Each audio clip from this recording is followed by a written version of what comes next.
Salut et bienvenue dans cette matinale, cette dernière matinale sur les entretiens des légumes avant leur récolte. Alors la prochaine fois, demain matin, je vous montrerai aussi, on reprendra la même série de 14 légumes, les 14 principaux légumes qu'on cultive dans notre potager. Bien sûr, il y en a d'autres, mais en règle générale, avec tout ça, on peut continuer, tout ce qui va être les betteraves, tout ce qui est légumes racines, on pourra dire aussi la même chose sur les céleris, tout ce qui va être grosses racines comme ça, ce sera la même chose. Donc bon, mais c'est vrai qu'on cultive très peu, ou beaucoup moins de céleri boule, céleri rave que des betteraves par exemple, ou des carottes.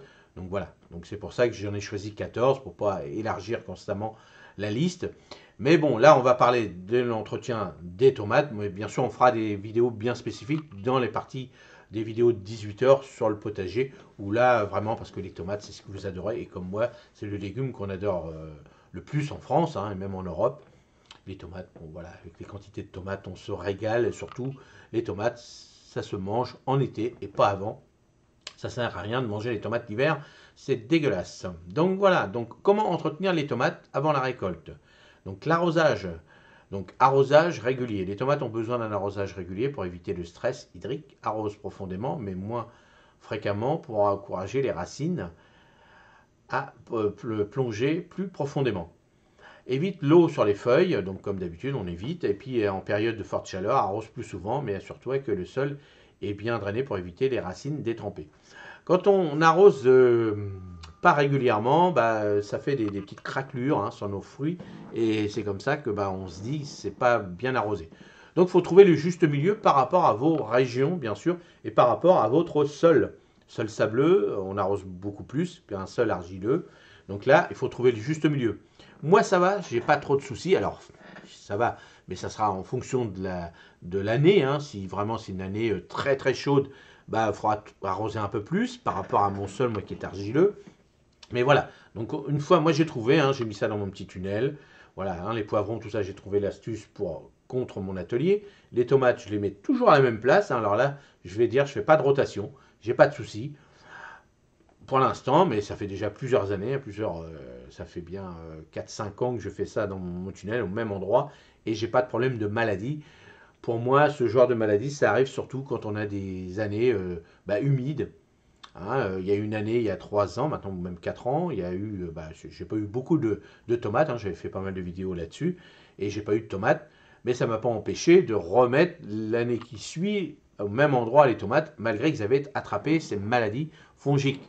Donc voilà, on dit que c'est bien, on dit que c'est pas bien, la rotation, tout ça, en fonction de vos régions, en fonction de la place aussi que vous avez besoin. Regardez, testez. Si moi, l'année qui a suivi, j'ai pas eu de maladie parce que ça avait été une bonne année de tomates, donc moi je dis que les champignons, tout ça sont dans le sol, ils se développent en fonction des années. Cette année, pour l'instant, bon, vous avez vu, mars-avril, c'était une catastrophe pour planter, pour semer tout ça. Là, le mois de mai, on a réussi à avoir quelques jours quelques jours, pardon, pour pouvoir semer, planter. Donc là, ça va. Bon, on arrive quand même au mois de mai, donc il faut quand même à un moment donné planter. Et puis bon, voilà, ça se passe mieux quand même que le mois d'avril. Mais bon, le sol est chaud, tout ça, donc c'est très très bien. Donc voilà, pour le paillage, par exemple aussi. Le paillage, bon alors moi je vous ai montré une vidéo comment pailler les tomates, ça c'est hyper important aussi, puisque moi je enlève toutes les feuilles à fur et à mesure, je laisse le bouquet, et après, à fur et à mesure, je retire un peu les feuilles pour pouvoir faire une récolte correcte, mais vous faites comme vous voulez. Je vous ai montré aussi une autre façon de ne pas tutorer une variété de tomates, mais ça c'est des tomates bien spécifiques. Donc c'est pour ça que le paillage est hyper important, surtout pour éviter les mauvaises herbes déjà, premièrement, et puis surtout si vous n'utilisez pas de tuteur. Donc il faut une épaisseur entre 5 et 10 cm, en fonction, donc là on en mettra plus si vous n'utilisez pas de tuteur, pour faire un matelas quand même bien propre, bien net, pour que les tomates qui sont directement posées au sol soient souillées, tout ça. Pareil, je vous montrerai aussi pour les fraisiers aussi. Tout ce qui va être les légumes à fruits qui reposent sur le sol, le paillage c'est le top. Donc ça il faut en mettre. Alors toutes sortes de paillage, moi j'utilise de la paille parce que c'est ce que je trouve plus facilement, les feuilles mortes, du compost, tout ça. Alors les composts bien mûrs bien sûr, faites attention aux composts et fumiers mûrs avec des fruits qui repose dessus. Bien souvent, c'est quand même bien nourrissant, on va dire. Donc, automatiquement, le fruit va être un petit peu plus abîmé qu'un paillage sec, on va dire, de paille, de paille ou de foin. Alors, moi, j'utilise pas de foin parce que comme c'est récolté avec des fruits, des graines et autres, après ça recommence de plus en plus de mauvaises herbes dans mon sol. Donc j'utilise de la paille. J'ai quelques graines qui restent dedans, bon, on voit bien, mais la paille ça s'enlève plus facilement quand ça germe dans mes plates-bandes. Donc ça c'est hyper important. Moi le paillage pour les tomates c'est ce que j'utilise et c'est ce que je vous ai fait comme vidéo. Donc allez les voir. Vous verrez comment on fait. Donc la taille et tutorage. Donc tutorer, assure-toi que les tomates sont bien tutorées pour soutenir les tiges et les fruits lourds. Et élimination des gourmands, pince les gourmands, les pousses latérales entre la tige principale et les branches pour concentrer l'énergie sur la production de fruits. Alors je vous ai montré différentes formes de tutorage sur les autres vidéos de 18 heures et les pincements, je vous ai montré aussi une première partie, mais ça je vais vous le montrer à fur et à mesure pour bien que vous compreniez, mais il y a des personnes qui vont vous dire mais non moi je pince rien, je laisse comme ça, donc ils font ce qu'ils veulent. Mais bon, je vous expliquerai pourquoi moi je pince et aussi la taille des feuilles. Aération supprime les feuilles inférieures pour améliorer la circulation de l'air et réduire le risque de maladie. Voilà. Donc à fur et à mesure, moi je monte comme ça mes feuilles, j'en retire pour éviter quand on arrose. Bon, quand il y a le paillage, c'est quand même moins, mais quand vous n'avez pas de paillage, si vous laissez votre sol nu comme ça, quand vous arrosez, ça éclabousse de terre vos feuilles et c'est comme ça qu'on attrape des maladies aussi. Et puis surtout, on évite d'arroser sur le feuillage.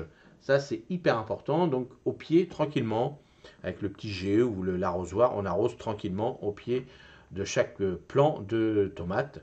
Et aussi, on fait attention quand on n'utilise pas de tuteur, on arrose près du pied, quand les feuilles sont complètement à même le paillage directement dessus, sur le sol. On évite d'arroser dessus. Alors quand on fait ça à l'extérieur, il y a des années ça marche, et des années ça marche pas. Et surtout en fonction de vos régions. Dans le sud, ça va être plus facile que nous dans le nord. Alors, le boost final, purin de consoude, parce que là, on va demander surtout, une fois au démarrage, bon, avec un petit engrais azoté, bon, moi j'avais mis de l'urine, maintenant je vais surtout demander qu'il fasse surtout des feuilles, des fleurs et des fruits. Donc le purin de consoude, c'est génial. Et on peut utiliser aussi, alors une partie de purin pour 10 parties d'eau, toutes les 2 semaines pour un apport supplémentaire en nutriments nécessaires à la fructification. Compost, ajoute une couche de compost au pied de chaque plant pour un apport constant de nutriments. Donc ça c'est surtout pour tous ceux qui vont utiliser des tuteurs. Donc là on peut mettre du compost mûr ou du fumier. Ça on peut le faire, au contraire, pas de souci. Si vous n'avez pas mis des engrais à diffusion lente avant. Donc ça ne sert à rien de donner énormément de compost, de nourriture, d'engrais, si vous avez déjà mis ce qu'il faut par rapport aux engrais que vous allez acheter dans vos jardineries. Regardez bien derrière, ils vont vous le dire. Est-ce qu'il faut en mettre toutes les 2 semaines ou une fois ou deux pendant l'entretien? Donc c'est à vous de regarder. Ça ne sert à rien d'en mettre 3 fois pour dire j'aurai plus de légumes. Non, vous allez surtout booster énormément vos plants de légumes fruits, parce que c'est la même chose que les tomates, les aubergines et autres. Ça ne sert à rien d'en mettre, respectez bien les doses, parce que sinon vous allez booster vos trucs, vous allez voir, vous aurez des légumes qui ne seront pas bons et autres. Donc bien respecter ça, c'est hyper important, mon mot magique, important. Surveillance des maladies et ravageurs, prévention et traitement. Surveiller régulièrement, inspecter régulièrement les plants. Donc comme d'habitude, on surveille. Puis après le traitement, avec des orties, des purins, du savon noir, tout ça, mais plus important encore, on surveille.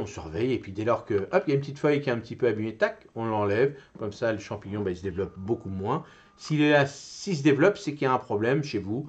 C'est soit l'environnement qui favorise ça, et puis au fur et à mesure, on fera des petits traitements pour limiter un petit peu. Mais bon, on surveille et on espère que cette année, ça va être une superbe année à légumes fruits pour pouvoir se régaler tout l'été avec des bonnes salades de tomates.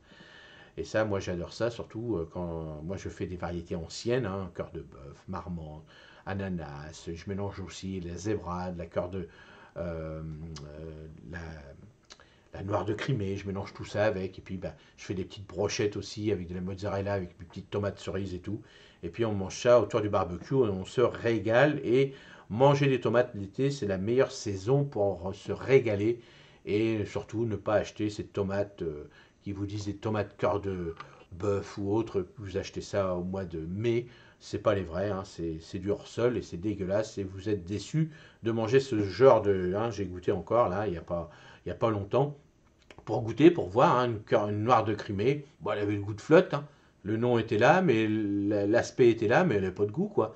Alors qu'une noire de Crimée que vous mangez en plein été, les tomates, c'est l'été. Les légumes fruits, c'est l'été, c'est pas avant. Ça sert à rien. Alors en fonction des régions, hein, ça va être au mois de juin, jusqu'à la fin septembre, voire octobre, mais voilà, pas avant, ça sert à rien de manger les noires de Crimée au mois de mars, ça ne sert à rien, c'est dégueulasse. Voilà pour cette petite série d'entretiens. Donc là, on va passer maintenant, demain matin, à la récolte. Comment récolter ces 14 légumes. Et j'espère que ces petites matinales vous donnent un petit coup de main. On élargit un petit peu avec les vidéos de 18 heures pour aller en profondeur dans ce genre d'entretien. Mais là, ça vous donne une petite idée déjà, succinctement, hein. Vous pouvez aller revoir un petit peu ces petits articles directement, puisque vous les avez déjà écrits. Donc comme ça, vous repartez dessus, vous regardez. C'est le but du jeu, hein. Comme ça, vous coupez le son, vous ne m'entendez plus. Vous lisez, vous dites, ah ouais, ce qu'il avait dit, ah ouais, là, hop, comme ça.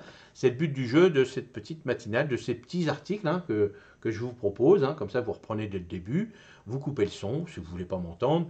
Et puis, parce que moi, je vous donne des petits trucs supplémentaires. Mais là, vous avez les bases. Comme ça, c'est le but du jeu. Vous avez les bases directement. Et c'était le but des petites matinales. Et dites-moi si ça vous plaît. Qu'est-ce qu'on pourrait améliorer dans ces matinales un peu plus, hein. Vous voyez, j'ai retiré la petite vidéo qui était au-dessus. Moi, ça me fait gagner du temps parce que je prends pas mal de temps à vous faire ces petits articles. Et puis, n'hésitez pas dans les commentaires comment on pourra améliorer ça à fur et à mesure pour faire profiter toute la communauté. Et c'est le but du jeu de cette petite matinale. Allez, je vous souhaite une excellente journée et à demain matin pour la suite. Là, on va passer à la récolte. Alors, bien sûr, on est fin mai, bien sûr, mais la récolte va commencer tout doucement au mois de juin, au mois de juillet, au mois d'août, et puis au mois de septembre, puis à fur et à mesure, on va avancer. Donc, vous intégrez toutes ces petits articles en fonction des légumes que vous allez planter dans vos potagers. Prenez du plaisir, c'est le plus important. Allez, passez une excellente journée, et moi je vous dis à demain matin pour la suite. Salut, merci.